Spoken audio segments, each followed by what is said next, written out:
오늘 이 시간 우리 주 예수 그리스도로부터 오는 은혜와 평강이 이 자리에 계신 여러분과 함께 하시길 주님의 이름으로 축원합니다. 낙타가 바늘 귀에 들어가는 것이 부자가 천국 가는 것보다 더 쉽다. 마가복음 10장 25절 말씀입니다. 예수님의 이 말씀을 액면 그대로 이해하면 부자는 천국 갈 수 없다는 말이 됩니다.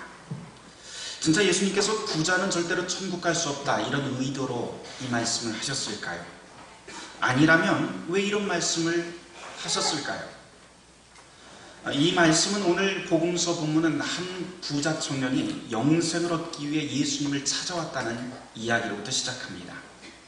이 청년은 예수님 앞에서 꿇어 앉아서 청할 정도로 예의 바르고 생각도 깊었던 사람입니다.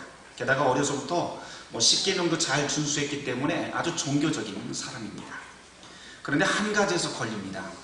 돈 문제입니다. 내게 있는 것을 다 팔아 가난한 자들에게 주라 라고 하는 이 예수님의 말씀에 오늘 성경 말씀을 그대로 보면 슬픈 기색을 띠고 근심하며 돌아갔다 이렇게 되어 있습니다. 이 부자 청년은 이 땅에서 살기 위해서 잘 살기 위해서 돈을 모았습니다. 그런데 참 모순되게도 살기 위해 모은 그 돈이 영원히 사는 것에 걸림돌이 되어버리고 맙니다. 다시 원점에서 좀 생각을 해보도록 하죠. 오늘 본문 말씀은 부자는 절대로 천국에 들어가지 못한다 라고 하는 말일까? 라고 하는 문제입니다. 아니요, 그렇게 단정 지을 일은 아닙니다. 오늘 복음서 말씀은 우리에게 여러 가지 생각거리를 던져줍니다. 26절 말씀 한번 보도록 할까요? 오늘 마가복음 10장 26절 말씀 제가 한번 읽어보도록 하겠습니다. 제자들이 매우 놀라 서로 말하되 그런즉 누가 구원을 얻을 수 있는가? 이런 제자들이 놀라는 이야기가 나옵니다. 사실 이 구절 알고 보면 굉장히 재미있는 구절입니다. 왜냐하면 제자들이 이렇게 부자는 낙타가 바늘기로 들어가는 것이 더 부자가 천국 가는 것도 쉽다고 하는 예수님의 말씀에 이렇게 대답을 하고 있는데요. 이 말은 아주 현실적인 필요 때문에 나왔기 때문입니다. 예수님과 제자들이 어떤 생활을 했어요? 바로 나그네 생활을 하던 나그네 공동체입니다. 그래서 나그네였기 때문에 일정한 수입이 이렇게 전혀 고정되지 않았습니다. 그런데 이런 나그네 생활하는 이 처지를 누구 말대로 한 방에 개선할 수 있는 아주 큰 대물을 지금 눈앞에서 놓쳐버린 겁니다. 그래서 구원을 핑계로 예수님께 불평하는 내용으로도 오늘 본문을 읽어볼 수 있습니다. 제자들 생각에 예수님, 우리 지금 예산도 부족하고 경제 상황도 좋지 않은 이때 저런 부자 한 명만 우리 안에 딱 들어오기만 한다면 확 좋아지지 않겠습니까? 이런 말이에요. 근데 예수님께서는 눈 하나 깜짝하지 않고 그 부자 청년을 돌려 세웁니다. 그러면서 예수님께서 이런 말씀을 하시죠. 사람으로는 할 수 없으되 하나님은 다 하실 수 있다. 이게 무슨 말씀일까요? 구원과 영생은 돈으로 되는 것이 아니라 오직 하나님만 하실 수 있는 일이라고 하는 뜻이기도 합니다. 그런데 이 말을 다른 말로 보면 낙타가 바늘기에 들어가는 것이 부자가 천국 가는 것보다 쉽다고 할 정도로 부자 천국 들어가는 거 쉽지 않지만 하나님의 뜻이라면 부자도 능히 천국 갈 수 있다 이런 말도 읽을 수 있습니다. 또 다른 말로 하면 부자가 이 부자 청년이 자기 재산을 놓기가 그렇게 힘들었지만 하나님이 하신다면 이 일도 능히 하실 수 있다라고 하는 말도 들릴 수 있습니다. 어떻게 해요? 방법은 한 가지입니다. 하나님의 뜻대로 돈을 사용하면 되는 겁니다. 이것이 바로 오늘 이 본문의 진짜 주제입니다. 살아가면서 돈 필요하지 않은 사람 아무도 없습니다. 누구나 살아가기 위해서 돈을 벌어야 되고 사용해야 됩니다. 그러나 그리스도인이 돈을 벌고 사용하는 방법은 세상 사람들과는 무언가 달라야 합니다. 이것으로 오늘 본문은 예수님께서 가르치고 있는 대목입니다. 오늘 본문이 말하고자 하는 포인트가 바로 여기 있습니다. 그리스도인의 돈 사용법입니다. 우선 우리가 그리스도인답게 돈을 쓰는 방법, 어떻게 돈을 써야 되느냐 이 방법을 논하기 전에 스스로에게 이것부터 좀 양심에 한번 물어보고 시작을 해야 됩니다. 예수님께서 부자 청년에게 말씀하셨듯이 그 물음을 우리에게도 던져야 되는데, 우리도 지금 내가 가진 소유물과 돈과 하나님 나라가 가지고 있는 그 영생의 가치를 한번 저울에 달아봐야 됩니다. 지금 나에게 돈이 중요한가, 아니면 영원한 영생, 즉 하나님 나라가 중요한가? 그 우선순위가 무엇인지 성령이 내주하시는 우리의 양심의 저울 위에 정말 진심 어리게 한번 담아봐야 됩니다. 예수님께서 산상설교를 하신 적이 있죠. 마태복음 5장에서부터 7장에 이른 말씀입니다. 거기에서 그 설교의 마지막에 이런 명령을 하십니다. 너희는 먼저 그의 나라와 그 의를 구하라. 그리하면 이 모든 것을 너희에게 다 더하시리라. 오늘 여기서 먼저 그 나라와 그 의를 구하라고 했던 이 예수님의 명령은 다름 아니라 우리가 가진 모든 것을 하나님 나라 가치와 한번 비교해서 너희가 생각해봐라 하는 말입니다. 우리가 예수님의 제자, 그리스도인, 하나님 나라의 백성이라고 우리는 스스로 말합니다. 그렇다면 그 무엇보다도 우리의 우선 가치가 되어야 될 것은 하나님 나라입니다. 그렇다고 해서 그리스도인이라면, 그리스도인, 교회 다니는 사람이 돈 필요 없으니까 돈 다 이제는 갖지 말아라, 이런 말 아닙니다. 오히려 그 반대로 예수님께서는 우리의 필요가 무엇인지 너무 잘 알고 계셨습니다. 그래서 그 산상설교의 한가운데 나오는 말씀 중에 예수님께서는 먹고 입을 것에 대한 그 염려를 예수님께서는 아주 조목조목 말씀하셨던 것입니다. 그렇게 예수님께서는 우리의 세상적 필요를 분명히 하십니다. 그 세상적 필요를 아시는 주님께서 우리에게 너희의 최우선 가치를 하나님 나라에 두라라고 말씀을 하시죠. 그 말씀하신 이유가 무엇일까요? 이유가 있습니다. 바로 우리에게 주어진 그 모든 소유물들을 하나님 나라와 그 뜻에 걸맞게 쓰면서 살아라 하는 것입니다. 그렇다면 어떻게 써야 될까요? 어떻게 써야 하나님 나라와 그 뜻에, 그 하나님의 뜻에 맞게 하는 것일까요? 오늘의 복음서 본문에선 부자 청년에게 예수님께서 이런 말씀을 하시죠. 너의 재물을 가난한 자들에게 다 주라. 즉 하나님이 주신 그 재물을 혼자 다 소유하지 말라고 하는 말씀입니다. 우리 역시 마찬가지입니다. 우리가 예수를 따르는 하나님의 백성이라면 하나님을 섬기고 이웃 섬기는 곳에 우리가 가진 재능과 돈을 사용해야 됩니다. 이것이 바로 하나님 나라에 쓰는 것이고 그리스도인답게 돈을 사용하는 방법이고 하늘의 보화를 쌓는 방법입니다. 그런데 문제는 지금 내가 내 수중에 있는 내 소유물, 그 돈을 하나님의 뜻에 맞게 사용하는 일이 그리 쉽지도 않고 내키지도 않는다는 문제가 우리의 현실입니다. 옛날 이야기 하나 하겠습니다. 4세기에, 서기 4세기에 프랑스 뚜르에 주교였던 성 마르틴이라고 하는 분이 계십니다. 이분 기념하는 날이 11월 11일인데요. 우리가 잘 아는 사람 이름도 마르틴입니다. 왜냐하면 마틴 루터가, 종교개혁자 마틴 루터가 11월 10일 날 태어나서 그 다음 날 유아세를 받아요. 근데 그 다음 날이 무엇이었냐면 성 마르틴의 기념일이었습니다. 그래서 이름이 자연스럽게 마르틴이었고 아버지 이름이 한스였기 때문에, 아버지 성이 한스였기 때문에, 한스 루터였기 때문에 마르틴 루터가 됩니다. 이 종교개혁자 마틴 루터 이야기입니다. 그런데 원래 군인이었던 이 4세기 뚜르에 있었던 마르틴이 어느 추운 겨울날 성문 앞에 그 모퉁이에서 추위에 떨고 있는 한 거지를 보게 됩니다. 그 거지를 보자 그냥 측은한 마음이 들었어요. 불쌍한 마음이 듭니다. 그래서 그가 가지고 있는 것을 무언가를 좀 주어야 될 것 같은데 가진 것이라곤 군인이다 보니까 칼하고 망토밖에 없었습니다. 빨간 망토. 이 빨간 망토하고 칼은 다 군인에게 지급하는 겁니다. 그래서 칼을 쫙 빼들고 망토를 탁 꺼내서 망토를 반으로 쫙 찢어서 반절은 자기가 하고 반절은 거지에게 탁 입혀줍니다.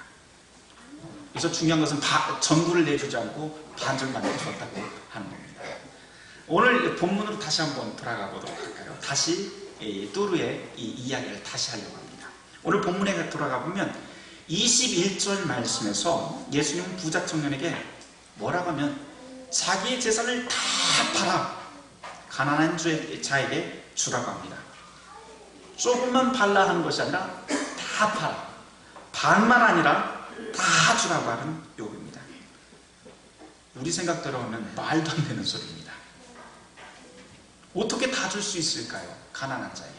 아무리 우리가 제 아무리 불쌍한 마음이 인간의 심성 안에서 올라온다 하더라도 다 주는 건 불가능합니다.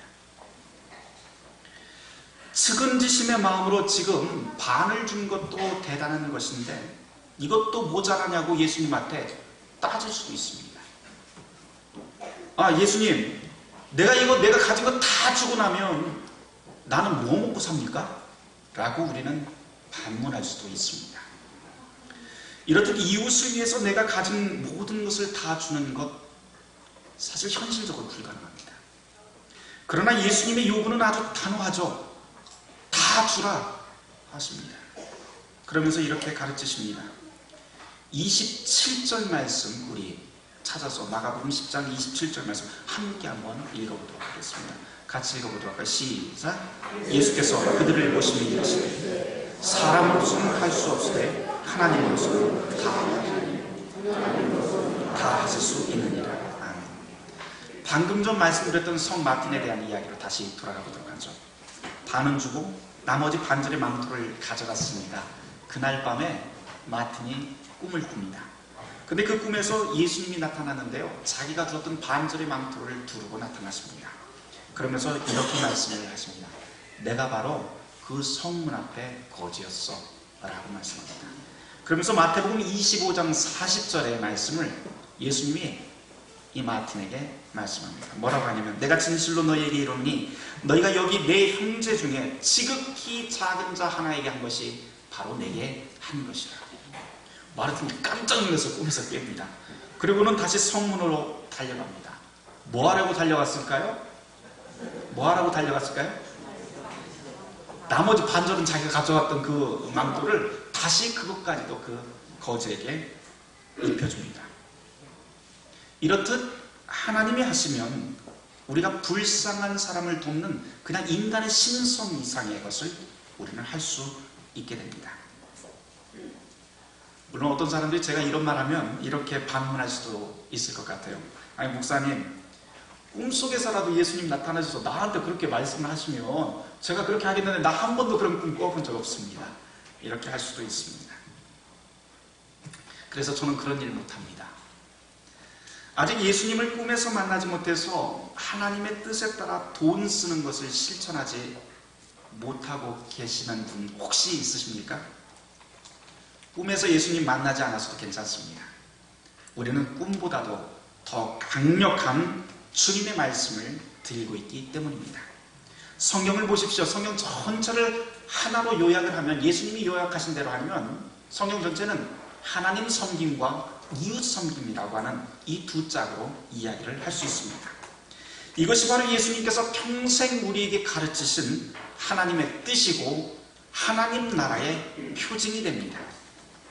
이 둘, 하나님 섬김 그리고 이웃 섬김이라고 하는 것은 절대로 뗄래야 뗄 수 없을 만큼 동전의 양면과 같은 것입니다. 그래서 개혁자 루터는 이런 말까지 합니다. 예배는 항상 이웃 섬김이다. 여기서 루터가 말하는 이 예배라고 하는 말을 독일어로 바꿔보면, 독일어에서 한글로 완벽하게 바꿔보면 독일어 고테스딘스트라고 하는 말인데요, 하나님 섬김이라고 하는 말입니다. 다시 말해서 이 말을 다시 번역을 하면 하나님을 섬기는 일이라고 하는 것은 다름 아니라 이웃 섬기는 일이다 라고 하는 뜻이 됩니다. 하나님 섬기기 위해서 사용되는 돈은 항상 이웃 섬김으로 연결되어야 된다는 것이 바로 개혁자의 가르침입니다.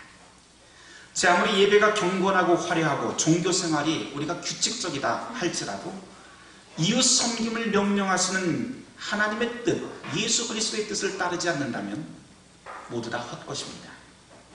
오늘 교회력 구약 본문으로 읽은 아모스 5장의 말씀이 바로 그것을 우리에게 아주 맹렬하게 가르칩니다. 선지자 아모스 시대, 그 시대는 아주 부유한 시대였습니다. 겉으로 보기엔 태평성대입니다. 그런데도 선지자는 잘 먹고 잘 살고 있었던 이 북이스라엘 민족을 향해서 너희들이 살아있으나 죽을 것이라고 하는 장송곡을 비참하게 부릅니다.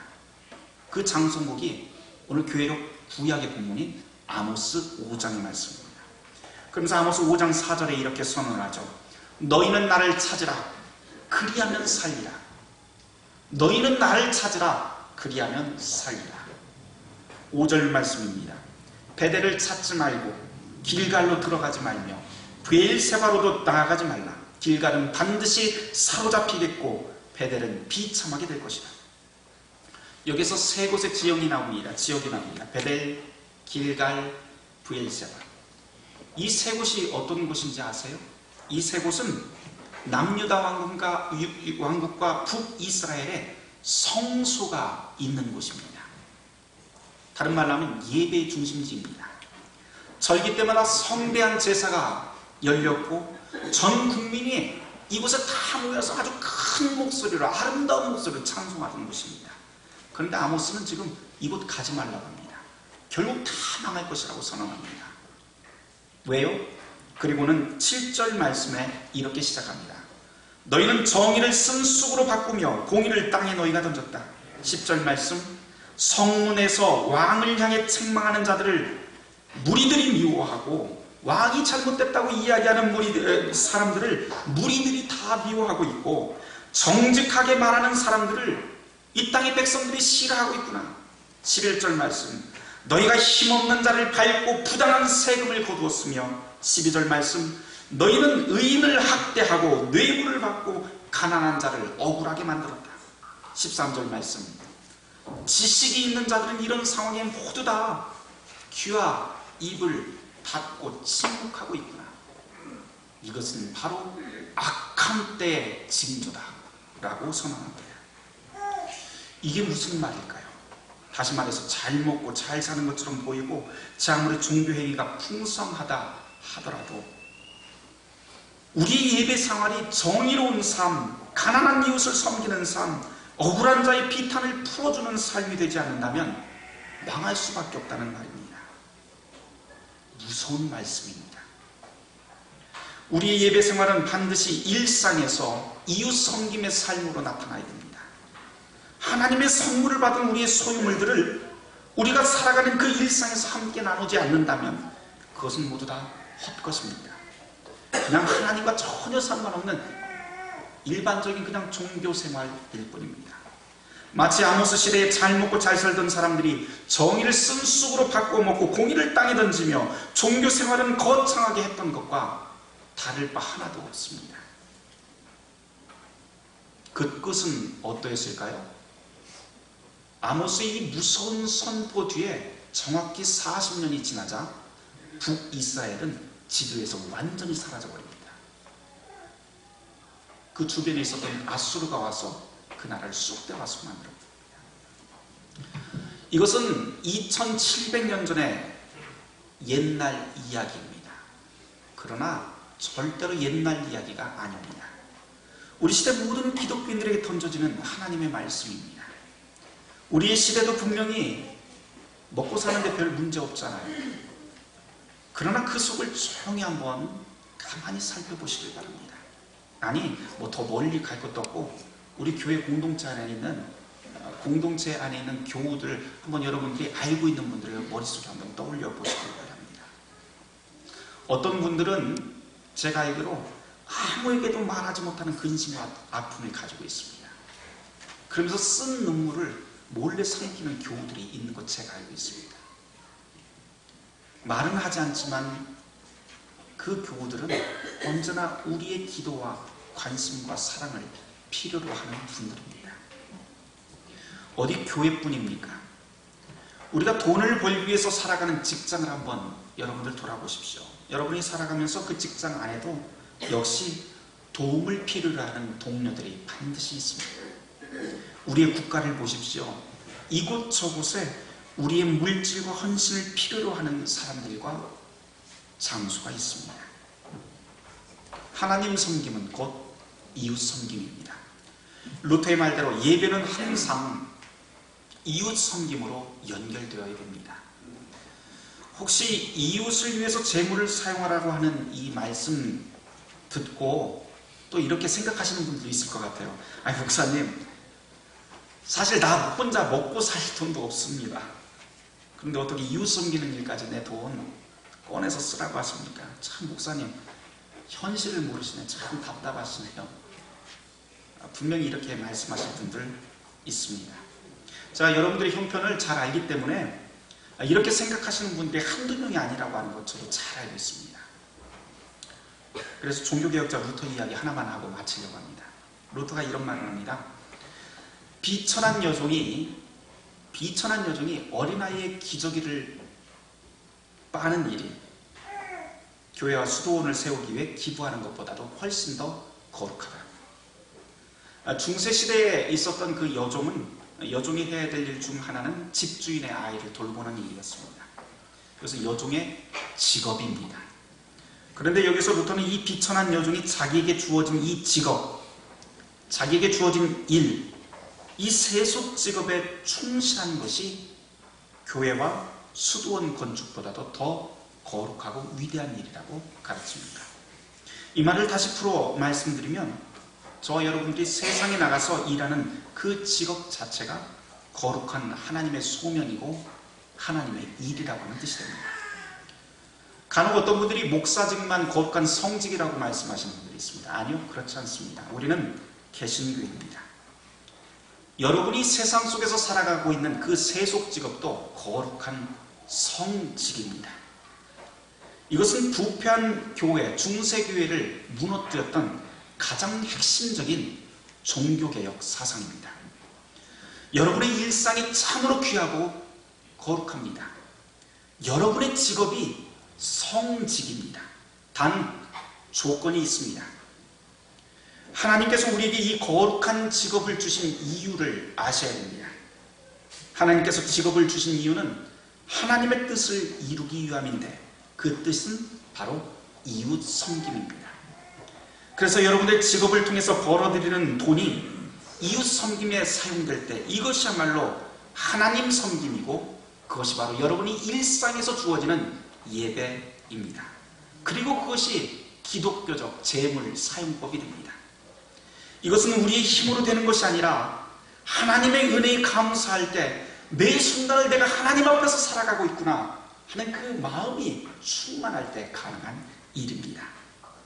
그래서 비천한 여종이 어린아이의 기저귀를 빠는 일이 교회와 수도원 건축 헌금 내는 것보다 거룩하다고 루터는 그렇게 강하게 역설했던 것이죠. 하나님께서 우리에게 직업을 주셨다는 것입니다. 거룩한 소명을 세상의 한 자리에 우리에게 성직으로 주셨다는 겁니다.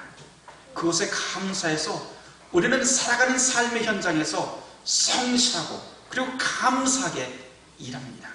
거기서 열린 열매, 그 봉급, 그 돈으로 다시 이웃을 통해서 하나님께 올려드리는 것이죠. 말씀을 맺습니다.